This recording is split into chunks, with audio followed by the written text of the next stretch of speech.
ஒரு இன்வெஸ்டரோட biggest pain point இன்வெஸ்டிங்ல என்ன அப்படின்னு பார்த்தாக்க, ஒரு கோலுக்காக இன்வெஸ்ட் பண்றாரு. அந்த கோலை அச்சீவ் பண்ற டைம்ல மார்க்கெட்ல ஒரு பெரிய ஒரு ஃபால் வந்துருச்சு அப்படின்னாக்க, அவர் கஷ்டப்பட்டு சேர்த்து வச்ச காசு எல்லாம் அந்த ஒரு மார்க்கெட் ஃபால் என்ன ஆயிடும்னா கம்மி பண்ணிடும் கார்பஸை.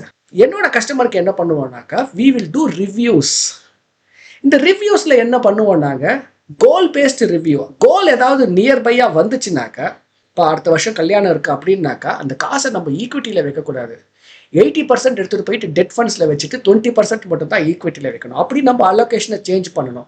ஆனால் நீங்கள் do it by yourself. நீங்களாவே இன்வெஸ்ட் பண்ணிட்டு இருக்கீங்க, உங்களுக்கு இவ்வளோ விஷயங்கள் பண்ண தெரியலை, அப்போ நீங்கள் என்ன பண்ணுவீங்க?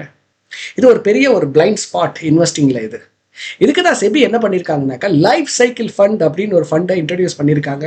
அதோட ஃபீச்சர்ஸ் என்ன, ஏன் அதை நீங்கள் கண்டிப்பாக கவனிக்க வேண்டும், உங்கள் ரேடாரில் கொண்டு வர வேண்டும், அட்வான்டேஜஸ் என்ன, பெனிஃபிட்ஸ் என்ன, அதை தான் இந்த வீடியோவில் எக்ஸ்பிளைன் பண்ண போகிறேன். I am Satish, financial consultant, AMFI registered mutual fund distributor. உங்களுக்கு உங்கள் ஃபைனான்ஷியல் கோல்ஸை எப்படி ரீச் பண்ணுறது, அதை எப்படி அக்ஸலரேட்டடாக எடுத்துகிட்டு போகிறது, எது பெஸ்ட் பெர்ஃபார்மிங் ஃபண்ட்ஸ், ஆலோசனை வேணும், ரெக்கமெண்டேஷன் வேணும்னா இந்த நம்பருக்கு கால் பண்ணுங்கள். அண்ட் ஆல்சோ நீங்கள் ஆல்ரெடி பண்ணிட்டு இருக்கீங்க ஏதோ ஒரு மியூச்சுவல் ஃபண்ட் இன்வெஸ்ட்மெண்ட்ஸ் ஸ்டாக்லேயோ, பட் நான் கரெக்டாக பண்ணிட்டு இருக்கேனா அப்படின்னு ஒரு செக் பண்ணணும்னாலும் இந்த நம்பருக்கு கால் பண்ணுங்கள். we can able to help you.